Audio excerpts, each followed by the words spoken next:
Alright. So, Bismillahirrahmanirrahim. Good morning, everyone. So, as for this week, our lecture will be on topic 2 with the title Origins of Software. I understand by now you understand the term software means. Software, apa beza software, apa beza applications, apa beza information system. At this rate, you must be able to differentiate those three terms. There are overlappings in the understanding and definitions, but somehow you must be able to find out the significant difference between the terms. Alright? Okay. Software, generic term dia referring to what? Software, so usually we use software untuk apa? Application basically untuk apa? Information system untuk apa? Alright. So what we're going to learn today, basically we're going to learn about outsourcing. And also we're going to learn about the 6 different types of sources of software. The third one, we're going to learn how to evaluate off-the-shelf software. What is off-the-shelf software pula? I hope this is not the first time you heard about the terms off-the-shelf software. And then the fourth subtopic, we're going to learn about software reuse and its role in software development. So basically untuk topik tu ni kita banyak melihat the term of software dan bagaimana ianya dibangunkan, bagaimana kita nak relatekan software ni dengan kita punya environment, especially on the business environment. Alright. Nampak ya catatan figure ni. Figure ni is about from this figure ni kita nampak ada orang main tarik tali lah kan. So basically it's just want to show that they are pull and pushed on basically on the demand and supply regarding the capabilities of any IT department ke or any organisation on whether to build ataupun to develop the software in-house ataupun to outsource the development process. Ataupun kita nak outsource that software development. Okay. Sebab kita faham bahawa kalau kita tengok dengan UiTM sekarang pun kan, kebanyakan processes semua telah automate kan. Bukan setakat di automate kan, dah fully utilize the web based punya system based, web based systems yang berkaitan, sebab daripada awal lagi sistem registration kamu sekarang semua dah web based kan. Apa urusan pendaftaran kamu, college pun dah web based kan. So apa-apa berkaitan dengan aktiviti-aktiviti seperti add and drop courses pun semua dah automate. Payment pun dah automate basically. Semua dah di web based kan. So bayangkanlah the size of UiTM ni besar mana kan. Dan bagaimana those information system akan accommodate this capability of thousands, not just thousands, but hundreds of thousands of students to use the information, and how the informations are well kept, organized, utilized, and disseminate and share throughout the organisation, throughout the faculty lah meaning. Itu contoh dalam konteks kita lah. So most of organisation also have similar situation, whether the issue is whether we want to buy the software on the shelf ataupun kita nak develop, ataupun kalau kita develop, adakah kita nak develop secara in-house, kita develop sendiri, ataupun kita outsource, kita upah orang untuk develop. So dia ada banyak factors lah yang menyebabkan decision ini berlaku. Antaranya mungkin sizes of the software. When we talk about sizes of the software, contohnya ialah kita tengok dari segi accessibility. Accessibility, siapa yang access sistem tu, berapa ramai, dan pada satu ketika berapa banyak dia boleh tampung accessibility and user dia. Okay. Dan ada ke tenaga manusia ataupun the manpower to develop. Not only the amount of manpower but also the skill, the competency of the manpower able to build the information system. Okay, kalau tak mampu. And another factor is, do we have the money? Do we have the time? Do we have the facility untuk develop the software? So there's a question between whether we are capable to build it in-house, or we just upah orang, or we just buy.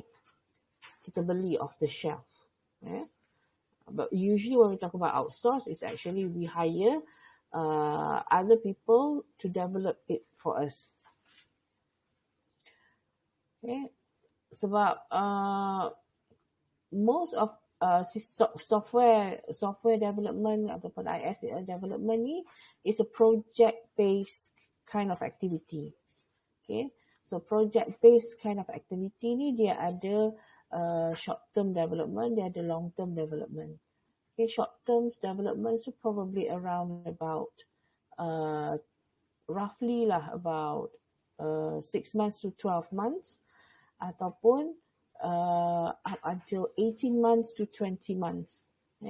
Sometimes probably up until 3 years. Tapi sebabkan perkembangan kalau perkembangan hardware, perkembangan devices ni dia berlaku sangat pantas, mungkin dalam masa 6 bulan je kita dah ada new version of devices, kan?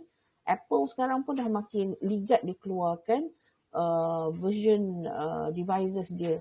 Kalau tak dulu dia lambat kan, dia lambat keluar dalam setahun tu mungkin satu version, and then another 1 year and a half, but now dalam satu tahun tu dia dah keluarkan probably 2 version.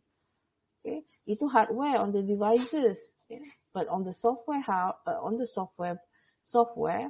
it takes slightly longer than that. In fact, short term probably within a year, but mostly it's around 18 months to 24 months, and it's a project base. Bila project base ni kita kena ada procurement lah, kita kena ada what we call it sebagai kita kena the term I forgot lah, acquire. We kena ada acquisitions. Maksudnya kita kena propose. Bila propose tu, dalam proposal kita dah somehow boleh bagi a good structure on the proposal, on how we gonna attract panels of investors ni untuk invest dengan kita punya project. So proposal tu kena solid lah. You dah tahu apa benda yang you expected, what are the expected outcome, what are the what we call it bilangan the what we call it budget, budget untuk sistem development tu, dan juga berapa ramai yang akan terlibat. Dalam berapa ramai yang terlibat tu, apa skill yang mereka ada. Sebab kalau sistem development ni kita kena always remember that not just based on the functionality and non-functionality, on the functionality side, but also on the data management side. Okay, and itu baru salah satu, itu cuma satu bahagian. Another one is banyak lagi pasal lah, pasal requirement, di mana pasal requirement ni kita collect semua, kita gather information, kita gather information, and then kita do analyze, and then kita buat design, and then kita implement, dan baru kita buat integration. So banyak lah dia punya proses. Okay. So next, So what, baru kita masuk dalam first subtopic kita lah, outsourcing. So the question is, why do people outsource? So what's the reason for people outsource system development? So basically, there are pro and cons lah. In-house pun dia ada pro and cons. Outsourcing pun dia ada pro and cons. And then dalam process of decision making untuk decide whether you want to build in-house or outsource tu, you have to look at banyak faktor lah. Macam saya kata tadi, bahagian budgeting, bahagian manpower, bahagian competency of manpower, bahagian infrastructure, facilities, infrastructures and facilities. Sometimes you don't have enough equipment, you don't have big server to nak beli is another acquisition, another process. So it'll probably take time, but padahal you nak cepat, time in terms of time frame tu pun you have to consider banyak faktor lah. Alright, so outsourcing is basically when we hire people outside of the organisation. So bila kita offer the project, kita kena iklan kan, kita kena iklankan projek tersebut, dan company yang berminat akan put tender lah. So kita pun dah identify berapa banyak cost yang kita akan. So basically memang kita kena ada macam advisor jugalah. So mungkin kamu pun in the future, salah satu job spec kamu ialah memberi nasihat dari segi acquisition, dari segi manpower, dari segi facilities, and equipment to the company, so that they can offer the tender to those who interested to take the project. And then of course process untuk evaluate the tender pun is another issue lah. It's going to be very detailed. Tapi kalau kita tengok dekat slide ni, so there are a lot of reasons for why people outsourcing, especially for companies yang nak bangunkan beberapa sistem at the same time. So probably there are not enough capability inside the organization, and at the same time they already have workloads, projects to fulfill. But yet again, there's another requirement of a system to be developed. So they have to choose the priority and suitability on which system are going to be outsourced and which system are going to be in-house. So there are reasons for outsourcing. Antaranya ialah kita freeing up internal resources. Maksudnya kita lessen the burdens for the internal sources. Internal sources tu termasuk tadi lah, manpower, expertise, facilities, equipment, infrastructure, and so on and so forth. And then increasing the revenue potential of the organization.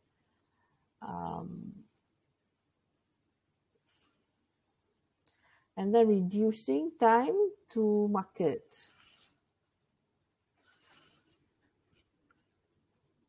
And then increasing process efficiency and outsourcing non-core activities.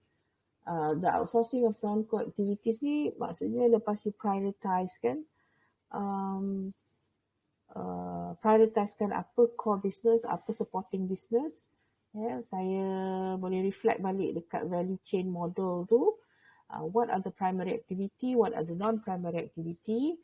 So the primary activity to probably the important parts of the business, where the secondary activities too are the supporting parts of the business. But outsourcing non-core activity ni probably you can either hire freelancer ataupun you buy an off-the-shelf punya software to support you punya activity. So, bila you outsource ni, basically antara benefit dia tadi itulah ya, increasing the revenue potentials of the organisation tu is actually boleh menjimatkan lagi kos pengurusan organisation tu. Ya. You effectively able to utilize the money yang you nak spend dekat, sebab spending on the software development ni is big it's banyak nak kena pakai kan. So mungkin you boleh somehow directed the budget into even more effective punya strategy for the organisation. Okay. Alright. So basically cuma yang ni the terms outsourcing tu, the definitions of outsourcing tu tak ada nanti saya tambah sikit lah on the definition tu. Okay. So that's why penting you kena ada textbooks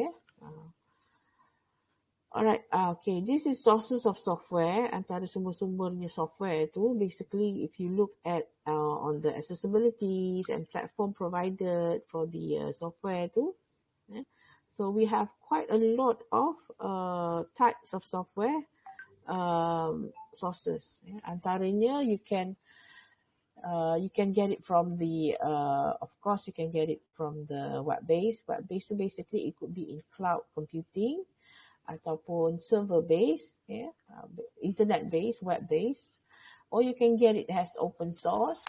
Application software tu boleh dapat juga daripada open source. Yang ni you boleh dapatkan di internet lah ya.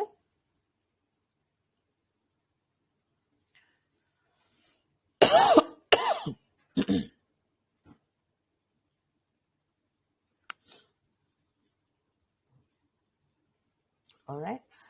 Ataupun you can download it in cloud computing.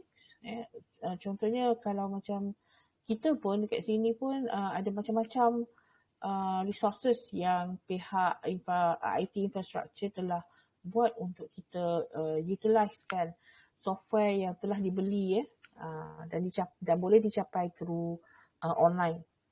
Online daripada yang telah disediakan oleh unit IT lah ataupun you boleh build in-house ataupun you can get it by ERP providers. Yang ini kena ada license lah ada agreement lah with them. Package software by providers ataupun IT services firms. Okay, maksudnya IT services firm ni you subcon, yang panggil subcon is the easy term. Some of your probably supportive activity to outside organisation, outside outside firms.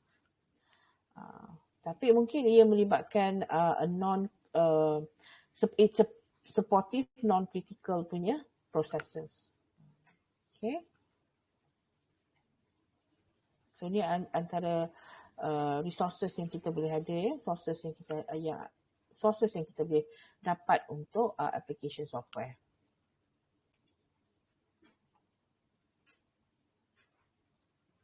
Okay, the next subtopic kita tengok the comparisons of 6 different sources of software components. Yang ini adalah penerangan tadi itulah untuk graf ni tadi, figure ni tadi detailnya di sini.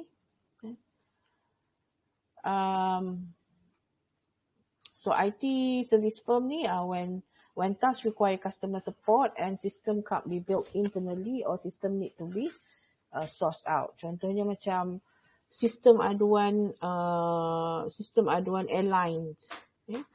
Kalau airlines ni dia usually dia hire out. Dia dia hire out dia punya customer services for example aduan customer, contohnya luggage hilang, how to trace the luggage. Usually the panels tu merata. Kalau US airline tu kadang-kadang dia punya what we call it, orang yang menguruskan customer ni mungkin berada di India, mungkin berada di China.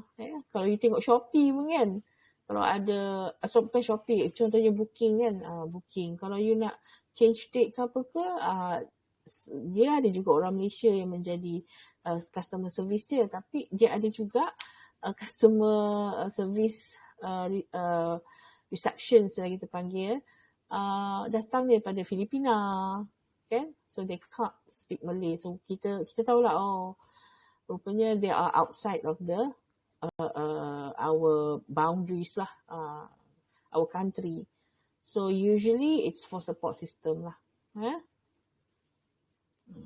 So it helps us to do the process. Okay, package software producers. This is when the task is generic. The generic maksudnya common task dalam organisation.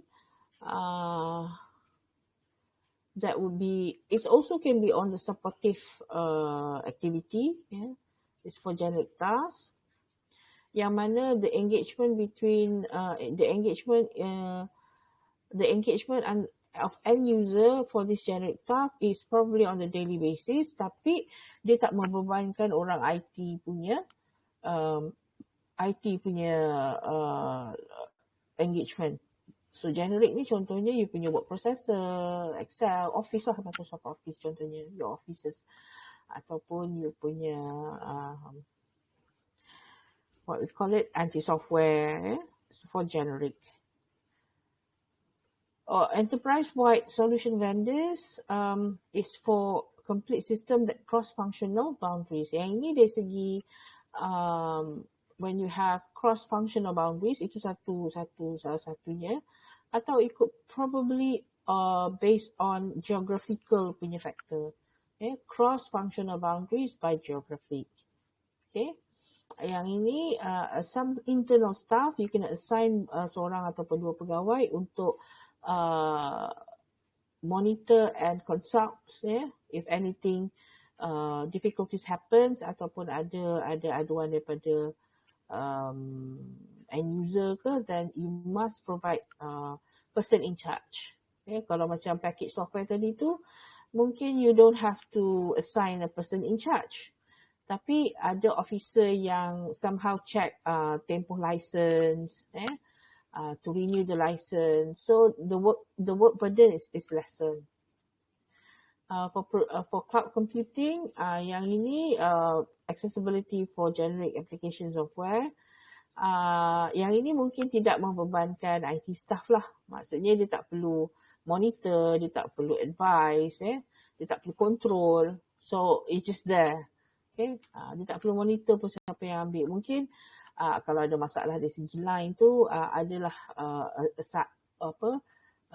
PIC-nya untuk tanggungjawab, tapi dia it's very less burden loading for IT officer. So bila kita reduce the loading for IT people or IT personnel, IT officer, term ni saya akan sebut interchangeably, maka probably you can utilize the expertise into other things that more effective. More effective activity for the organisation. Contohnya, dia mungkin can strategically organize the IT resources that could be aligned with the business function, for example. So dia lagi efektif lah begitu. Okay, open source. Open source is also when the task is generic, but cost is an issue. Duit lah, cost is an issue. So you must have a budget allocation for it. Selalu, but then untuk most organisation, even though it's open source, it's not like how we use it. dia banyak kriteria yang dia kena kata lah dari segi bilangan accessibility yang the open source can provide, kan? The modification that we can make for the application that we use. So some IS and user stuff to define requirements and evaluate packages. So some packages ni dia require some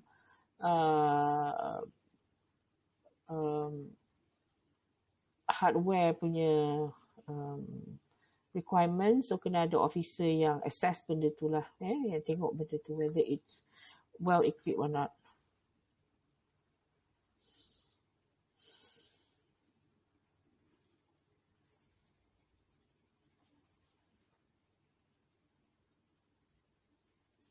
Alright.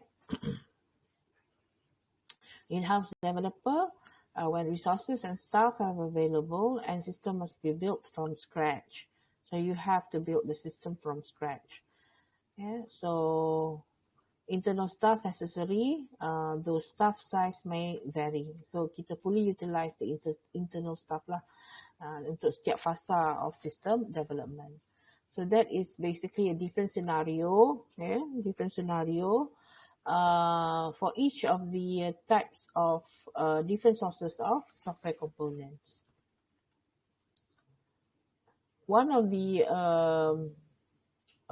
tadi kita cakap pasal in-house and outsource. Another types of software is also what we call it off-the-shelf software.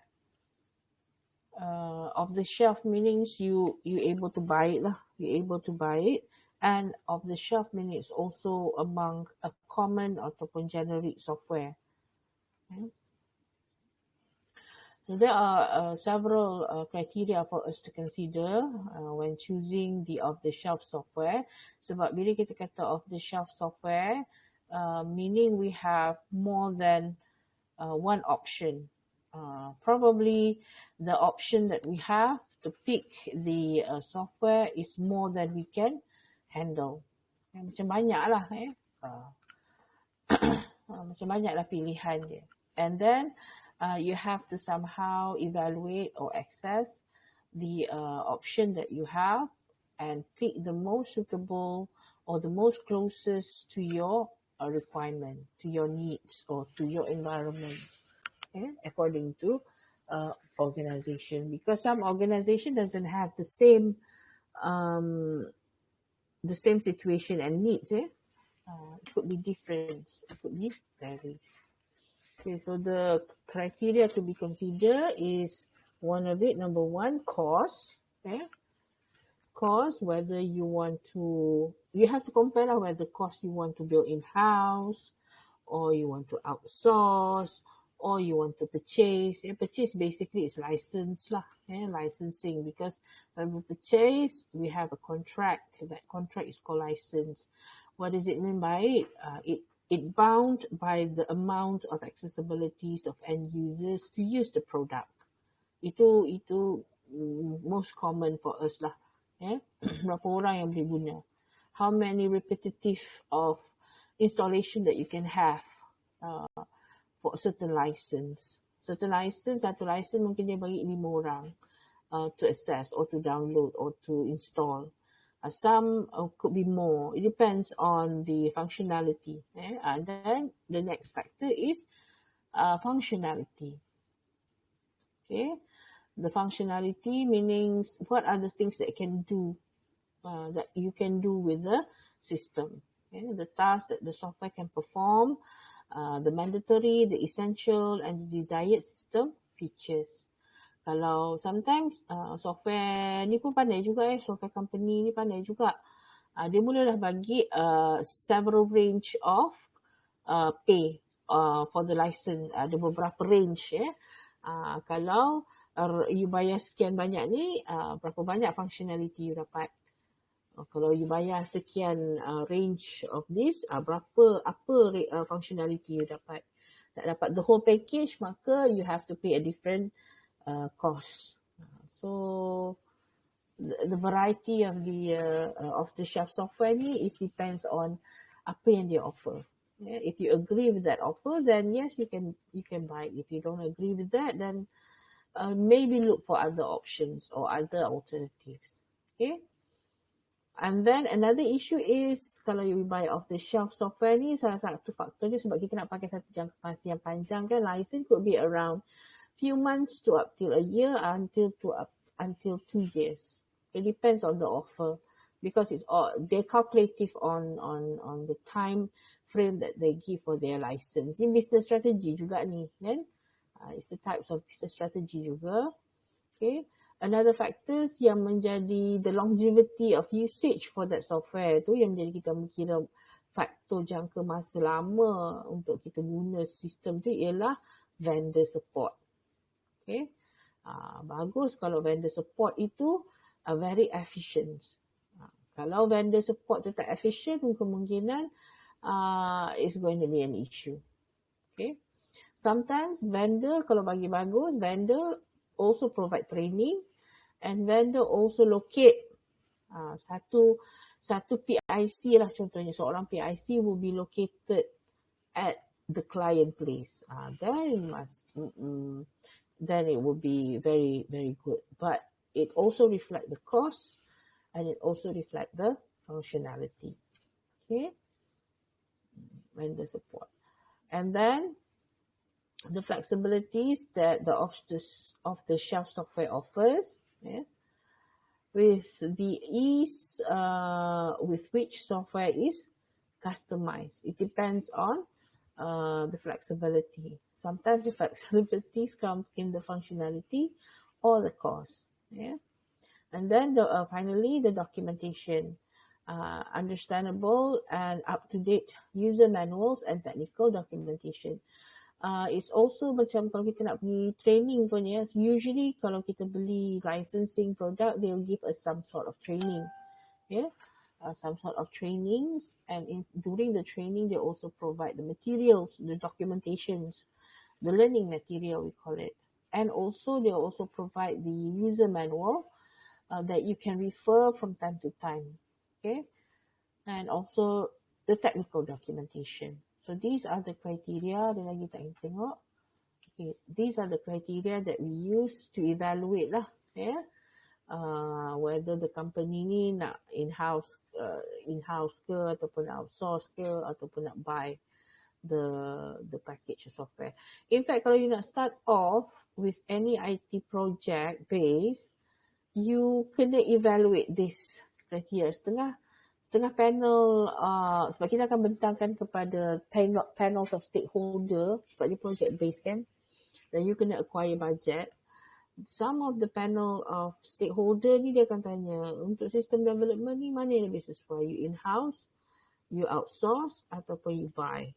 So dia akan tengok. So kita kena tengok lah sama ada kita ada tenaga tak yang nak buatnya, ataupun kita ada facilities tak untuk bangunkan dia. Kalau outsource, macam mana kita nak tender out the outsource? Bagaimana pemilihan tender tersebut? Apa yang you akan tengok background company yang masuk dalam tender tersebut? So macam-macam isu lah. That it'll take, untuk proses ini saja it'll take sometimes lah. It's not like 1 week or 2 weeks. Sometimes it's about 3 years. Kalau UITM kadang-kadang makan tahun pun. Makan tahun pun ada. 2 tahun baru kita dapat. Pengalaman saya nak dapatkan server untuk campus ni pun kan. It'll take about 1.5 years. 1.5 years tu baru proses kelulusan. Nak dapatkan server tu more than 2 years baru the physical server tu sampai kat campus kita. So, itu baru hardware kan. Dia banyaklah. That's why kalau lagi besar dia punya company tu, tengok dia punya multi-layer, the size of the company tu, kalau multi-layer memang lambat lah. Because every budget yang kita ni mesti kena catat kan. Mesti kena catat. Mesti kena laporkan kemudian hari. Alright, so itu aktiviti yang mostly kita adalah dalam organisation, mana-mana organisation lebih kurang sama, cuma mungkin dari segi sizes of the organisation tu menyebabkan, and budget of the organisation tu menyebabkan beberapa constraint yang kita implies to manage the process lah. Okay. Okay, we go to the next subtopic, validating purchase software information. Process validating ni is a lengthy process. It's a long process and it requires several phases and a pit stop. And then most of the activities ni you cannot do alone. You definitely have to work in a committee. Okay, when you present something, a committee will look at your proposal. You can look at your request first. Okay, kalau ada request masuk banyak daripada jabatan-jabatan lain, then they're going to do some filtering. They'll check mana yang important dulu, mana yang urgent dulu. Okay, so this is what we call request for proposal. And request for proposal can come from any department dalam organisation. Okay, whether it's for generic purposes, whether it's for focus purposes, focus function, or it's generic function of the organisation. So you have to somehow plan for your requirements. Okay, so basically we have request for proposal, what we call as RFP. Kita basically tak adalah cakap RFP, kita cakap proposal lah, kertas kerja, paperwork. Sometimes dalam working environment kita bentangkan dalam bentuk paperwork lah. The paperwork tu basically kertas cadangan. So kertas cadangan tu probably kita dah buat lah study. Kita kena buat study lah. Kita kena buat analysis, comparison, dan itu paling basic. And then kita ada estimated budget for the project, estimated manpower, estimated timeline. Kena draw out the detailed activity and task throughout the project execution. So macam-macam lah dalam proposal tersebut. Okay. So the most clearer and solid proposal probably going to get the tender. Okay.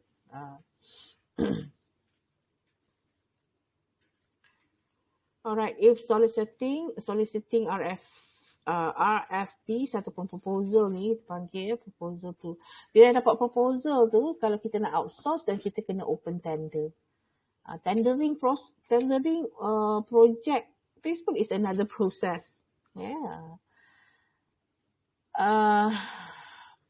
So siapa yang menang tender tu dia akan jadi vendor lah. Siapa yang menang the tender, meaning they'll be the one who develop the system. So they win the tender. So vendor ni basically penyedia perkhidmatan. Vendor is penyedia perkhidmatan. They provide the services which is from outside of the organisation kan. That's what we call vendor. Kalau orang dalam kita tak panggil vendor. Vendor usually kita refer kepada orang luar. So untuk kita evaluate lah vendor tu kita kena tengok lah, create a scoring value for each item requested. Contohnya macam proposal tadi diterima oleh panel committee untuk dibangunkan, maka decide nak beli in-house ke nak beli outsource. Kalau katakanlah we're not going to build in-house, we're going to outsource. So then start open the tender. So evaluating the tender is mesti kena ada a scoring value. Scoring value ni kita bukan work in silo, ada komiti. Kita buat dalam bentuk mesyuarat lah, komiti. So panels ni akan keluarkan pandangan dia based on pengalaman dia, based on technical issue, based on product, contohnya kan, time frame, macam-macam lah soal jawab dalam proses itu berlaku. Tapi kita ada basic scoring. So semua orang punya pemahaman yang sama on this scoring value ni. Okay. And then calculate the total score for each vendor after the proposals are received. So kita buatlah. So katakanlah ada banyak tender masuk, kita akan finalisekan tender. So berapa banyak yang kita nak finalisekan tu, probably 3 company, mungkin 4 company, mungkin 5 company. So we give scoring, we calculate the scoring. And then we find out, the top vendor ataupun the top company yang masuk this tender ni, kita tengok mana yang dapat high score. So usually we offer the project for the company yang menang tender tersebut. But then the process tu, lepas tu next termasuklah proses agreement. Dekat situ adalah legal what we call it, contract. So they won the contract. So they got the contract. So it bounded by legal punya legality issue lah, legality, bounded by legality. Kalau you fail to finish the project, then you all will be penalized according to the contract. Itu basically kita punya nature of work lah. Okay. Next we masuk ni topik ke berapa, subtopik ke-3 tak silap saya. Okay, as you can see that kalau coding ni kan, especially kalau kamu belajar OOP ke VB ke Visual Basic ke any coding lah ataupun scripting ke belajar scripting language, dia ada community dia tau, community dia, what you call it, community dia. So you can learn a lot from the community. If you have any problem, you can prompt the question in the community. They will gladly to share some resource, coding code, coding lah. They share some coding with you to solve your problem. So that is what we call it reuse. And for example, internal development ni, kalau dia start from scratch, nowadays usually we are not really from scratch lah. Maksud dia from scratch tu ialah totally zero kan. But then usually kita use a lot of code reuse, function reuse. So item reuse in the database. So basically we reuse a lot of item, cuma kita customizekan according to our requirement and functionality. Okay.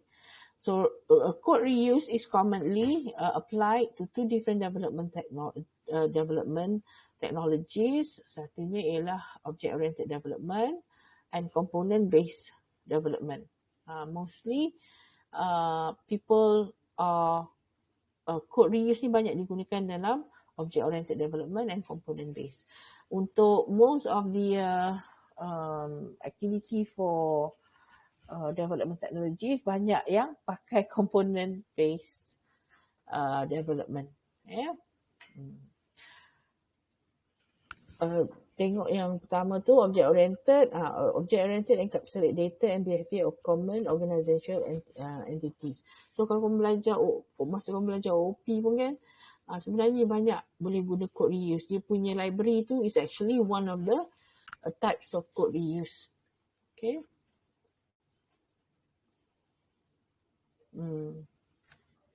So yang ni is, bila kita bercakap dengan project base ni, dia mesti berkaitan dengan budget.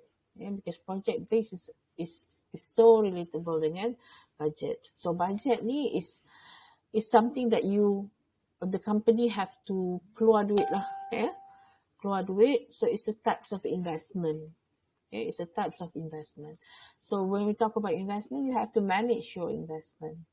Investment ni, you have to manage investment and it risk.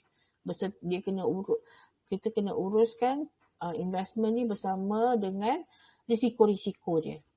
Risiko-risiko. Bila cakap pasal risiko-risiko ni, kita dah boleh project apa benda yang akan berlaku. That is risk. Risk is something that we can manage. But then kita tak tahu which one is going to happen. We can identify things, but we don't know which one is going to happen. So we kena buat some sort of projections lah. We have to do some sort of this is what we call strategy lah. Strategi, sebab kita menggunakan duit kita kan. So duit kita, budgeting is considered an asset. So if I'm not going to go into detail lah on this figure ni, figure investment over a reusable component ni, tapi reusable component ni membantu kita mengurangkan, sebab dalam project base dia each line of codes tu dalam IT development, software development tu, each line of codes tu dia ada dia punya payment dia. Berapa banyak line of code, dia boleh kira berapa tenaga kerja dan berapa payment estimation. Okay. So kalau kita tiap kali keluarkan projek, keluarkan tender dan kira, kita panggil salah satu contohnya lah Kokomo punya calculation lah. Tapi mungkin saya tak pasti dalam khusus ni kamu di introduce ke tidak. So bila kamu able to code reuse, you boleh banyak jimatkan masa dan juga cost. So that's why nowadays it's common practice to code reuse. Okay. So inilah dia punya contoh, inilah dia punya figure dia. So over the years, bila you dah banyak buat projek, so maka dia you save more than 135% cost and 155% more time, sebab you don't have to create new codes. And coding ni, reuse codes ni, you can store it. You can store it inside the system punya system lah. You punya contohnya kalau macam you guna scripting Java ke Laravel ke, dia banyak code reuse you boleh guna. So kalau you change off, kalau berubahnya programmer contohnya ataupun system developer tu bertukar, orang berhenti, new people coming in, with the probably similar sets of skill or slightly less sets of skill, they're able to catch up. They're able to maintain the time stream. So over the years, it will give you much more penjimatan dari segi cost dan masa. Okay. Of course lah, the first project tu memang is going to be very hard. Then over the time, it's going to be more cost effective and time effective. So that's why we are in the code reuse punya trends. Reuse punya dah becoming common practice. Okay. So code reuse ni basically kita sebut pasal 3 perkara ni lah, abstraction. Sebab kamu CS264, so mungkin kamu tak sentuh banyak sangat on abstraction ataupun data abstractions ataupun object abstractions. Sebab abstractions ni salah satu konsep yang sangat-sangat penting untuk code reuse, object oriented lah, object oriented. Okay, data abstractions or object abstractions, yang mana it involves designs of reusable software. Because abstractions ni dia banyak hides the actual functionality, but it meets the same purpose. And then storage, storage ni with the storage that you have, it can be shared throughout. So maksudnya the usability of the code reuse can be available for others to use. So it's value lah. It's value for money. So that's why tadi rajah ni tadi dia relate dengan rajah ni tadi. Recontextualizations, meaning you can reuse the codes in any context that you want to use. Sometimes kalau konteks berbeza pun tapi dia punya proses tu sama, then you boleh faham dia juga.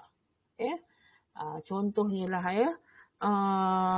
kita buat inventory untuk kedai makan yang banyak menggunakan bahan mentah dengan inventory untuk kedai kasut. Yang banyak yang tak melibatkan bahan mentah.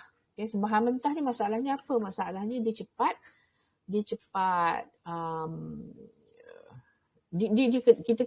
kita kena always make sure that the bahan mentah tu fresh. After certain time dia jadi lupus. So masa lupus dia tu sangat-sangat cepat berbanding item yang mempunyai lama jangka lupus dia, ataupun mungkin lamalah jangka lupus dia kan. So mungkin sistem inventory dengan bahan untuk contoh yang ini, iaitu inventory untuk kedai makan dengan kedai kasut ni, kalaupun konteks dia berbeza tetapi dia punya proses untuk inventory tu mungkin sama. Okay. Tapi ada certain yang dia berbeza. So the contextualization tu is how you able to use according to the context lah, yeah? And you able to replicate the code reuse according to different contexts. Faham ke? Alright. Okay, yang ni dalam banyak reuse ni, code reuse, component reuse ni, yang ni nak terangkan dari segi berkaitan dari segi the approach, usage, cost dan policy and procedures. Yeah.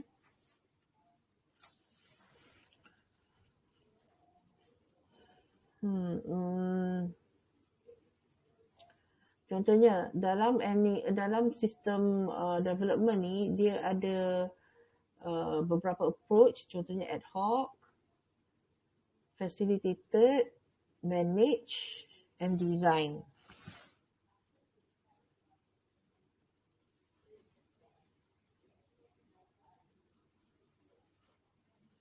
Ad hoc ni maksud dia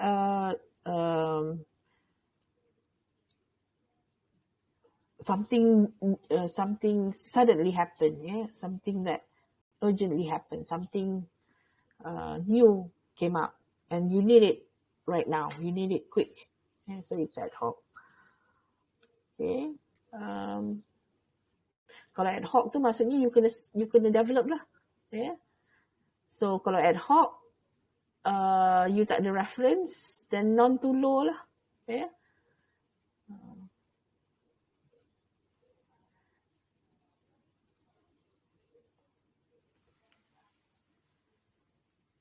And then facilitated, yang ni nanti saya get back to you during tutorial time lah, yeah. What does it mean by manage, moderate, cost, designed, high, yeah.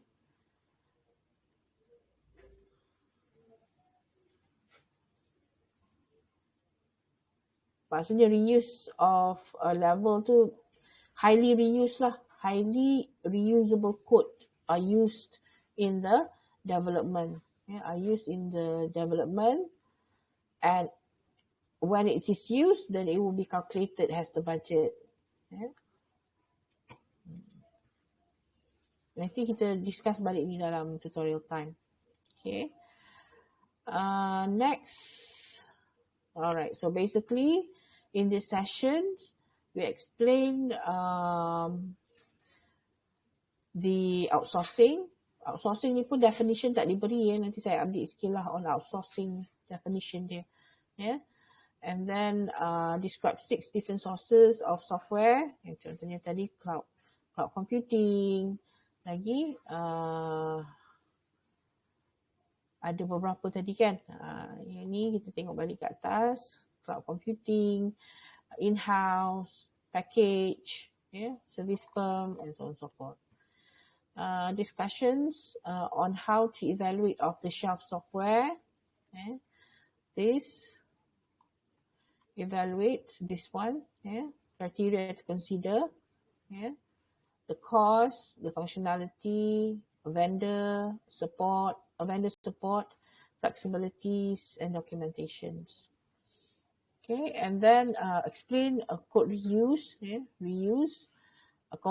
whether it's in object-oriented or whether it's component-based, yeah, and its roles of software development. Cuma yang ini nanti saya get back to you lah, slide yang paling akhir ni. Yeah.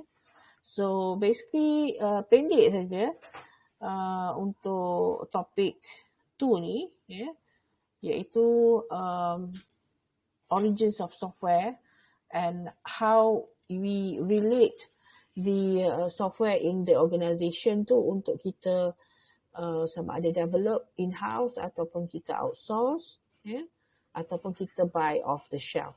So basically dalam IT environment, dalam mana-mana organisation, usually we consider this. This is the main activity lah. Itu belum masuk lagi maintenance issues, belum masuk lagi fasa integration, integration dulu and then maintenance and so on and so forth.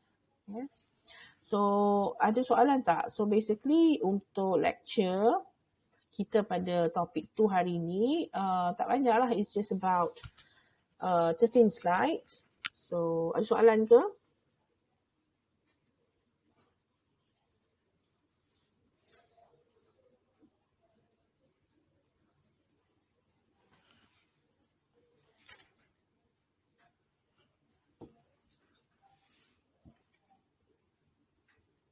Tak ada, madam. Tak ada. Kalau saya tanya soalan boleh?